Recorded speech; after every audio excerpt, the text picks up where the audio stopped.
Hello, I'm Ned Hall, and coming up now, highlights of the fourth test of the 1989 Ashes series, taking place in late July and early August at Old Trafford in Manchester.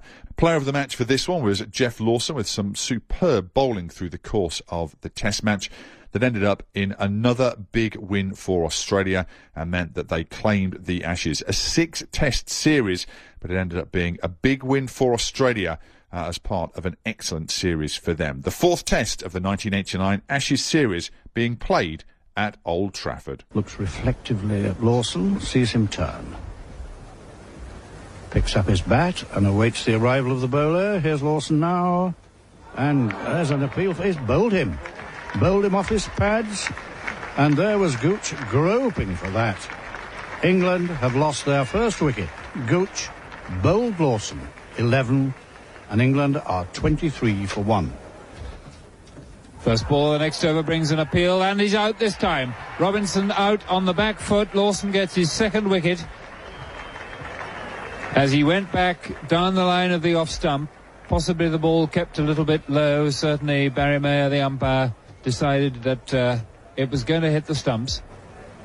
And Robinson is on his way after 15 scoreless minutes. 23 for 2. Well, Fred, I said something had to give. Either it was going to be 4 runs or it was going to be a wicket. And unfortunately for England, it's a very important wicket.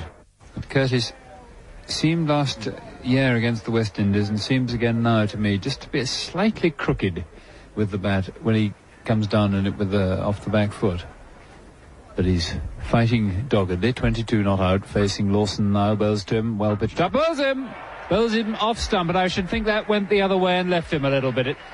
He was just pushing forward rather speculatively at it. A very fine delivery from Geoff Lawson, who has now taken all three wickets. 3 for 21 to Lawson. Curtis bowled Lawson, 22. England 57 for 3, and a most disappointing setback. 162 test wickets now to Lawson as he runs in from this Stretford end. There's a slower ball, and Smith savagely square cuts it for 4. It is so good to see a batsman who recognises a bad ball and gives it the full treatment. And when a ball is hit off the middle of Robin Smith's bat, it certainly stays hit. It takes him to 28. Lawson sprints in quickly to the wicket and bowls to Gower again, and Gower cuts a lovely looking shot that just goes under Hughes's hand and out to the point boundary for 4. Hughes dived, but that ball was going like a tracer bullet past him, and even though he was probably only inches from it as it went past, it was going like a bullet, as I said, and easily made the boundary for 4. Delightful shot by David Gower to finish the over, and the scoreboard looks like this. Gower is 17, Robin Smith is 39, and England now 89 for 3 after 43 overs. As Waugh comes in and bowls to Robin Smith again, and he gets one pitched on line with the leg stump. Boone's got to chase out through mid-wicket. I think he could just about get to this inside the boundary. He will, but of course Robin Smith in the meantime is helping himself to the runs that will bring up his half-century. So that's very well batted at a time when England really looked like plummeting once again to despair. Robin Smith goes to 51. England 3 for 102, so both his half-century and England's 100 come up with the same scoring stroke. So well done, Robin Smith. Holmes from Queensland comes in from the Warwick Road end, bowls to Gower, appeals for LBW, he's out. Gower can't believe it, he'd gone to pull a ball through mid-wicket. I think he slightly misjudged the length of the ball there. And a triumph for Trevor Holmes and for his art of leg spin. Gower is out. LBW to Holmes for 34, and that England are now 132 for 4, a vital wicket at a vital time. I beg your pardon, he made 35. Holmes with a slip, a silly mid-off, and a forward short leg. Bowls again to Botham. Quicker one. Botham is bowled. He went for a big hit over the onside, and that was a rash stroke if ever I saw one. It was a flattish delivery. It really wasn't even there for such a shot, and Botham has handed Australia a badly needed wicket just before tea on a plate there, and he will be thoroughly ashamed of that shot. 140 for 5, and those 2 wickets have put Australia right back on top. So up goes Lawson, bowls the left-handed Russell. Russell is hit on the pad there, and he's out. That ominous round arm action of umpire Hampshire who brings his right arm round, as if he's bowling round arm, points to the sky, and Russell is out. LBW to give Lawson his fourth wicket, and England now 147 for 6, having won the toss here on this pitch, which I don't think they can blame, and they walk back. Russell walks back looking a little sad. Holmes to Embury. There's a big and he's out. LBW. Big hike to mid-wicket, missed it completely, and Holmes has now taken 3 wickets, and England in dire disaster at 158 for 7. Well, we've got Holmes running in now to bowl to Foster. And Foster drives that one, and that's gone high up to the far end of the ground, and it is a 6 up to that side screen at the far end of the ground. A finely timed stroke. He kept his head down, he hit it straight, and he gets 6 runs. Well done, Foster. And that's cheered the crowd up a lot, cheered everybody up. If he got out, I suppose we said what a terrible stroke to have tried. 190 for 7. Alderman runs up, and he bowls to Smith. And Smith off the back foot, forces one away. This is the 100. It's going through to extra cover. Lawson giving chase. They've run 2. He's got the 100. He gets for 4. And he's now made 102 not out. Well done, Robin Smith. And that final scoreline, England at 224 for 7. Robin Smith is on 112 and Neil Foster on 36. It's 7 for 224. So the Australians just letting this slip. I know that they'd dearly like to pick up these last 3 England wickets in the first hour or so of play this morning. There's no sign of that, with both Robin Smith and Neil Foster batting very sensibly indeed. As Lawson runs to the wicket again, he's with Foster now, and Foster this time drives in the air, and that should be out. Yes. Caught by Alan Border, I think it is, on second attempt. The drive was lofted out into the offside, and the first attempt unsuccessful, but as the ball spilt from hand, the dive was successful on the way to the ground, and so Foster is out for 39, England 8 for 232. A very sensible Fraser, leaves it alone. I think you'll find him, he's been well brought up by Don Wilson, Fred, and he plays straight. And 3 slips and a gully waiting as Lawson comes in, bowls to him. And that one he's hit higher than the pad, and he's given out. He's out. He got him in front there, and he's out. LBW to Lawson to give Lawson now his the 6th wicket, and England are 252 for 9. I spoke a bit too soon for him. He's out. Up comes Hughes, bowls this one, and that is outside the off-stump and cut down high down to third man, and it's caught down there. It's a tremendous catch. It was a high cut and caught. I think it's Holmes in it down there, and it was caught as he fell over. And so that's the end of the England innings. He was going for it then. I suppose with Cook here he had to, and it was caught. Holmes down a deep third man, an unusual shot, so you can imagine, going for a cut. And he's out, and it gives Hughes his wicket, and he's out for 143, Robin Smith. England are all out for 260. Cook from the city end bowls to the left-handed Taylor, who makes room for himself and plays this away through the covers almost savagely. Wait goes Smith, Robin Smith in pursuit. They've taken 1, they've taken 2, and that's 50 for Mark Taylor. 83 without loss, the Australian total, replying to England's 260. And well done, Mark Taylor, who was having a singularly successful test series in this country. Away goes Foster, starts a new over, and the first ball is driven straight back up the ground. There's a little bit of work for Embury, who sprints off after it. We might start him in the 340 at Goodwood. He's going to pull it up just inside the boundary. Or did he? He did not. I thought he had that. He certainly worked hard enough. And that's the 100 on the board for the Australians. A very satisfactory situation as far as they're concerned. 100 without loss. And Mark Taylor, the scoreboard, just ticking up to show that his contribution to that is 61. Marsh 35. Australia 0 for 100. Both of them applies some perspiration from his forehead to the ball, touches the medallion around his neck, rubs the ball vigorously, trying to keep the shine on it, looks up towards our commentary position here and turns and runs in with a straight, rather laboured approach, with a nice leap at the end, and then a bad ball down. A brilliant bit of stumping. He's caught behind by Russell, who took the bails off. Very, very quick bit of work. Whether which he was appealing for, I don't know, but no doubt both. And the verdict is that he is caught. Botham does the trick, albeit in a rather unexpected way. And Australia have lost their first wicket after outstanding opening partnership of 135.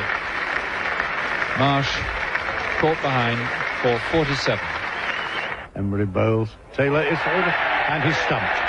Beaten as the ball turned from the bowler's rough outside the left-hander's off stump.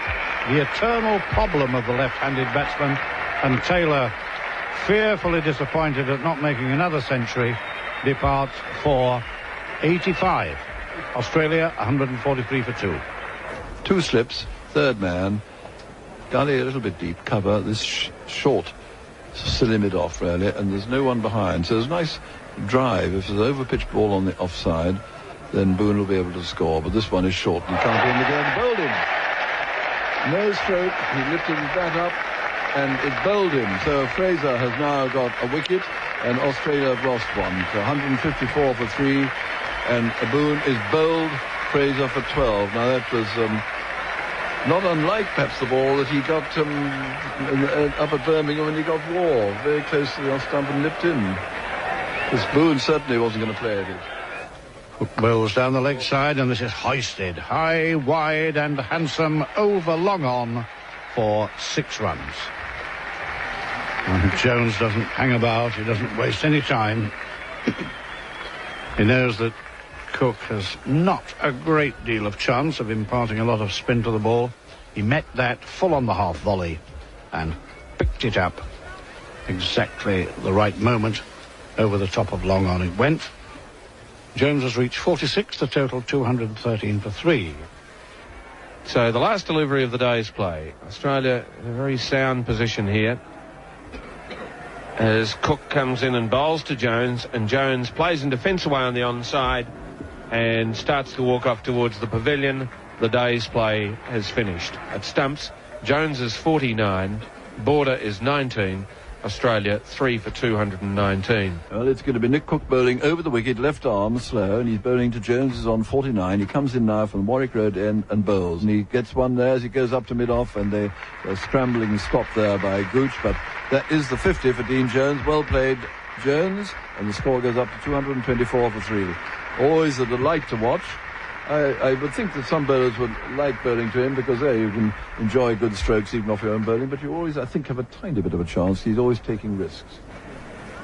Now it's Foster to start a new over. He bowls to Border, who drives out through the covers. A bit of pace may be taken off that by Curtis at cover, but it won't stop. It's a race towards the boundary, and it bounces over the rope now for 4. So he's halfway to that total that I was talking about. Border goes up to 52, and Australia 274 for 3. You ever had tea in the Worcester ladies' enclosure at Worcester, Robin? No. Famous for their teas, and she sent us a very nice fruit cake. Roy Brooke, whose wife runs it, I think. And this is outside of the breeze. Oh, clean bowl. The clean bowl there by Botham. Head in air, trying to goodness knows what. And Jones is out. Bowled by Botham. And the score now is 274 for 4. He's out for 69. He's the in-swinger. Yeah. He's bowled a lot of outswingers to the right-hander this morning, and he's run up and bowled the perfect in-swinger, starting just outside the line of the off-stump and bowling out Dean Jones. This one now outside the off-stump and cut square on the offside. It may not get there. Yes, it will. It's running away towards the pavilion now against the boards. Robin Smith hadn't got a chance of catching that up. And it's his 50, so loud applause for Robin Smith for fielding that, and also for Steve Waugh for his 50. 355 for 4. Yeah, it's Foster again, bowls to Border, and Border fixes that, but he's caught behind! A good catch there by Russell, falling down in front of Gooch at first slip. And Border is caught Russell. Bill Foster, I said he wanted a wicket, he's got it. And Australia now have lost 5 wickets for 362.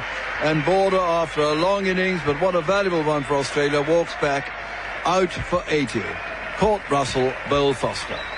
And now we've got Dennis's boy in now, Healy, the wicketkeeper, who's proved himself a very adequate batsman. And it's Foster bowling to him with 2 slips, and the crowd roaring him in on. In he comes. That one It hits on the bat. He's out! LBW. Foster on a hat-trick at the end of that over, and the team surrounding him, clapping him on the back. Haven't seen anyone kiss him yet. It'll probably happen in a minute. He's out first ball. Paul Healy out for naught, LBW. One ball from Nick Cook, bowling over the wicket to Holmes.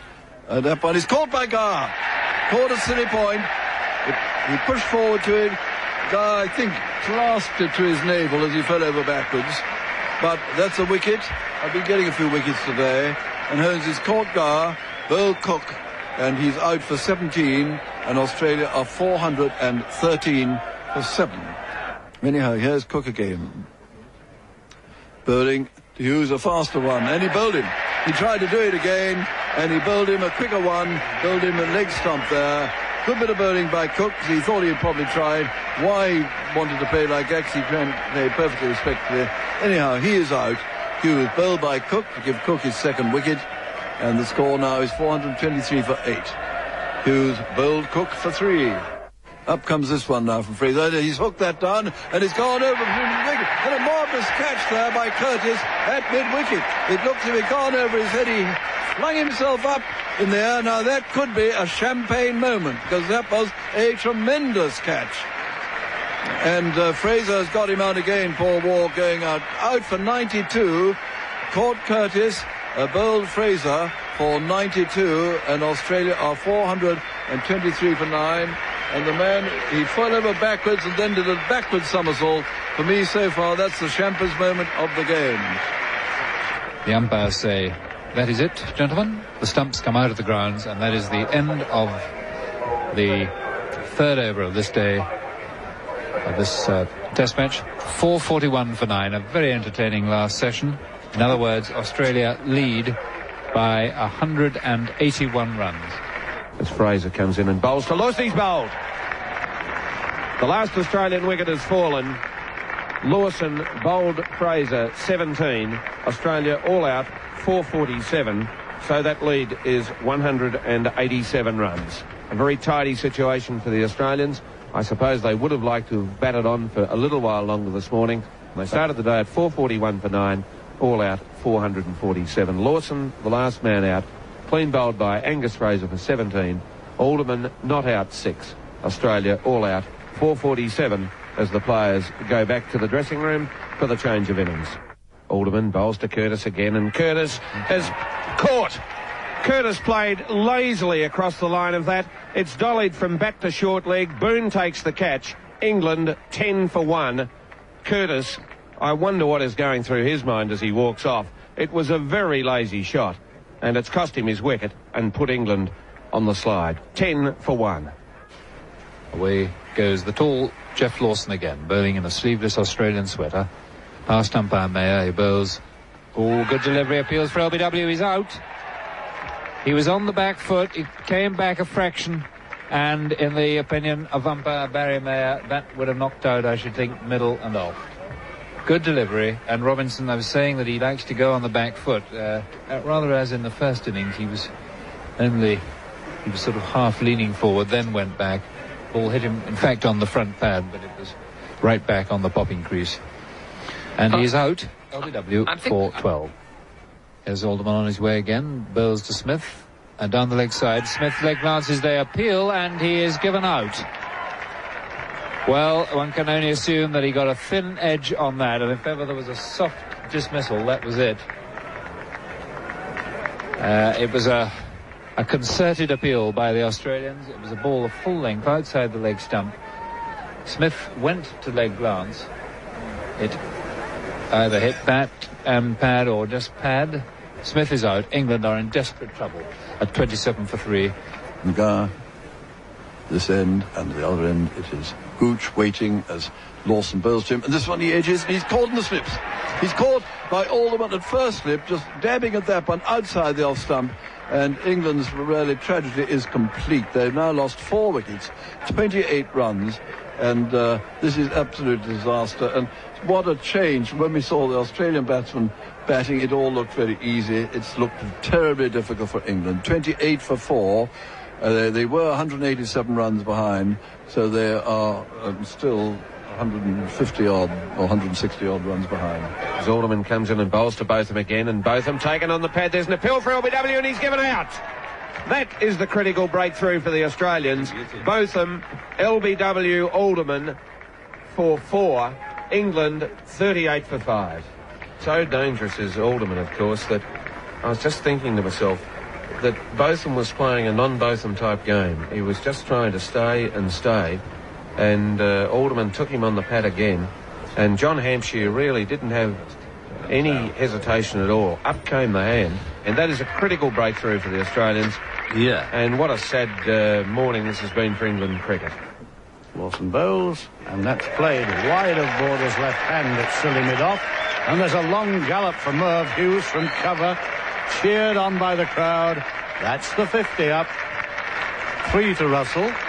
He moves up to 6. England reach 52 for 5. And it's not so much hysterical as ironic applause, which spatters around the ground. Seeing Lawson now running in from the Stretford end, bowling from over the wicket to Gower, who gives us the full treatment. He's caught in the gully, very well caught by Marsh.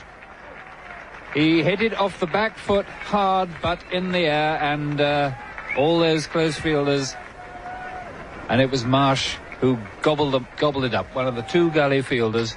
So another triumph for Alan Border's field placings. More chagrin for the England captain, and England are sinking to gloomier and gloomier depths of despair. 59 for 6. The umpires confer about the weather or the light.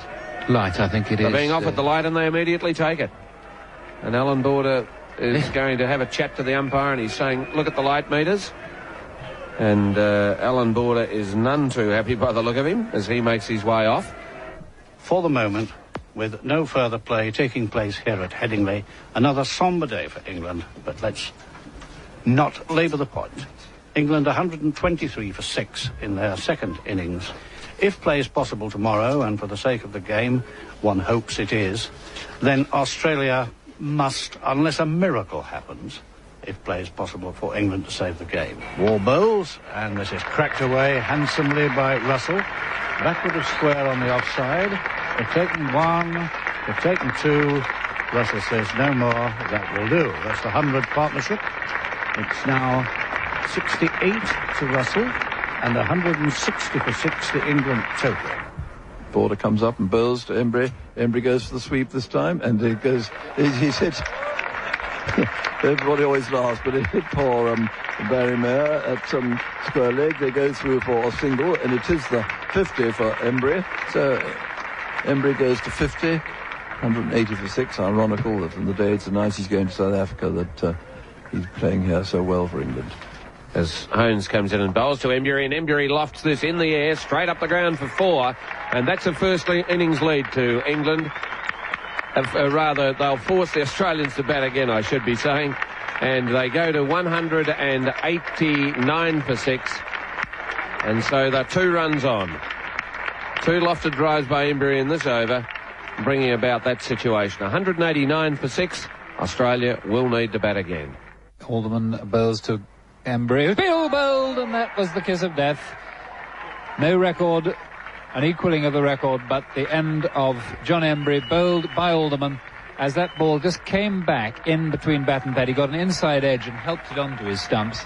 He was on the back foot, and Terry Alderman has done the trick, much to the extreme relief of Australia. 201 for 7 England. Embry bowled Alderman 64, and although there's only a small crowd here at Old Trafford, they are standing to him, and you can hear that even a small crowd thinks an awful lot of John Embry, who's just played, in all probability, his last test innings for England.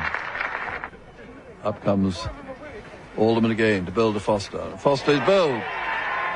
Trying, no doubt, to drive that one, and it just shaved the off stump.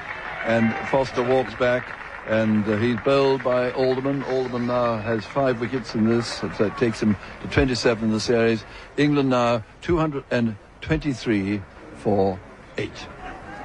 Now Alderman from the Warwick Road end bowls to Russell, and Russell gets his century here. He's worked it off the pads down towards fine leg, takes the single and starts a lap of honour. My word, that's well battered, Jack Russell.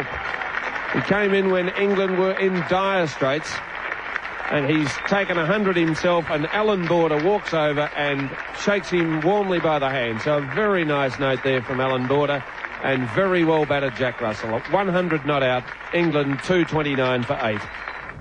Trevor Hearns carrying the torch for the art of leg spin in Test cricket as he comes in from the Warwick Road end. There was a flipper, was it? A big appeal, and he's given out LBW. A long thought there from John Hampshire, the umpire, before, after. Oh, an agonising wait there for Angus Fraser. He lifted his right index finger high above his head and gave Hearns the wicket which may decide this match. 2:55 for 9 it is. There are 38 overs minimum to go. And Fraser is out. LBW to Hearns for 3. Hughes bowls, and Cook waves his bat, is caught behind. That's the end of the England innings at 264. So, am I right in believing now, William, that tea will be taken? I'm sure you are, yes. And there 10 will minutes be to tea, yes. 2 overs deducted for the overs between the innings. So there'll be 12 overs minimum before 5 o'clock, and then the 20 for them to score 75, is it? 78. Australia needs 78 to win, but for the moment, just listen to the applause for Jack Russell. 128 not out. Now Embury comes in and bowls to Marsh again, who sweeps this ball away in the air, and he's out. He lofted the ball behind square, and waiting very patiently for it back there was Cook, was it? Tim Robinson, rather, and Australia lose their first wicket. 62 runs on the board. Marsh out, caught by Tim Robinson for 31. Australia's 62 for 1. They need 16 runs for victory, and I'm sure they were anticipating doing that with all wickets intact. Geoffrey Marsh has done his part, though. He trudges from the ground. I'm sure he would have loved to have hit the winning run. Marsh is out. Australia 1 for 62. Miss Taylor drives away on the offside, and that's his 500th run for the series. The misfield didn't really matter. He took 1. And so Mark Taylor goes up to 35. And I just want to run through the scores that he's had. 136, 60, 62, 27, 43, 51, 85, and now 36 not out. So 500 test runs in the series to Mark Taylor. And he surely has been one of the keys to Australia's terrific run in these test matches. Cook bowls to Boone again, and Boone does have a go, and he hits the winning run. It's going out for 4. It just reaches the boundary now. Australia have taken the test, and they've taken the Ashes. The Australian players looking to get some souvenirs out in the middle. There are handshakes all round. The England players congratulating the Australians, who have won the 4th test match here. They lead in the series 3-0. They've taken the Ashes, and that's something that no Australian team has done in England since 1934. A marvellous moment for the Australian team. The players are out on the balcony now enjoying the moment. I bet there's nobody prouder than Alan Border, who has captained the side through some pretty grim times, and now he stands proudly here at Old Trafford as they take the Ashes. Australia 81 for 1 have won the test match by 9 wickets, and it really has capped off what has been a wonderful series of test matches for them on this trip so far.